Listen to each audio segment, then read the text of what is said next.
প্রতিপক্ষের কাছে কোনো অবস্থাতেই নমনীয় না হয়ে সর্বোচ্চ পেশাদারিত্বের সাথে দৃঢ়তা প্রদর্শন করার জন্য আমি তোমাদের প্রতি উদাত্ত আহ্বান জানাচ্ছি।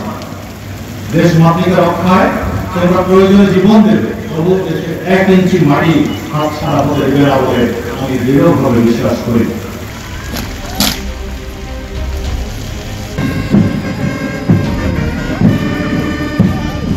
ভারতীয়কে পাঠিয়ে দিচ্ছে, কিছু কিছু রোহিঙ্গাকে পাঠিয়ে দিচ্ছে, যেগুলোর ব্যাপারে আমরা শুধু প্রতিবাদ নয়, এবং আপনারাই বিভিন্ন ক্ষেত্রে অনেক মিডিয়াতে এগুলো পাবলিশ করেছেন। টানা 7মবারের মতো বেস্ট টিস্যু পেপার ব্র্যান্ড হিসেবে স্বীকৃতি পেয়েছে বসুন্ধরা টিস্যু। বিভিন্ন আন্তর্জাতিক মিডিয়া পাবলিশ করেছে যে বিষয়টি একটি মানবাধিকার লঙ্ঘনের শামিল হয়ে যাচ্ছে।